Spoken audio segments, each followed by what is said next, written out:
গাজায় ইসরায়েলের আগ্রাসন শুরু করার পর থেকেই বরাবরই কঠোর প্রতিক্রিয়া দেখিয়ে চলেছে তুরস্ক।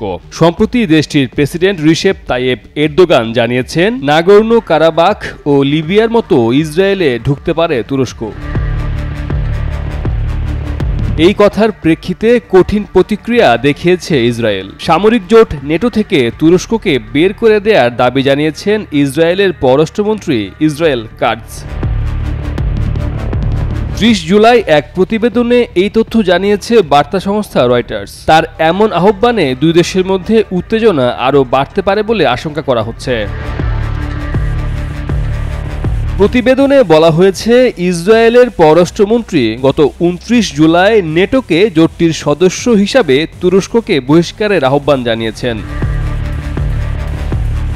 ইসরায়েলের পররাষ্ট্র মন্ত্রণালয় জানিয়েছে, তুরস্কের প্রেসিডেন্ট এরদোগানের ইসরায়েল আক্রমণের হুমকি এবং তার বিপজ্জনক বক্তব্যের বিষয়ে ইসরায়েল কাটজ তুরস্কের নিন্দা জানিয়েছেন। আঞ্চলিক এই জোট থেকে তুরস্ককে বহিষ্কারের দাবি জানিয়ে কূটনীতিকদের এ বিষয়ে জরুরিভাবে নেটো সদস্য দেশগুলোর সাথে যুক্ত থাকার নির্দেশ দিয়েছেন তিনি।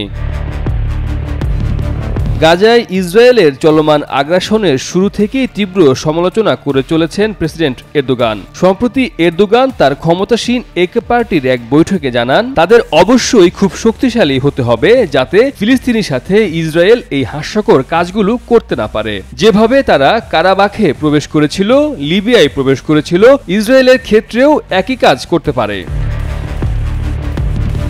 টেলিভিশনে সম্প্রচারিত ওই ভাষণে প্রেসিডেন্ট এরদোগান আরও জানান, তাদের এটি না করার কোনো কারণ নেই। তাদের অবশ্যই শক্তিশালী হতে হবে যাতে তারা এই পদক্ষেপগুলো নিতে পারে।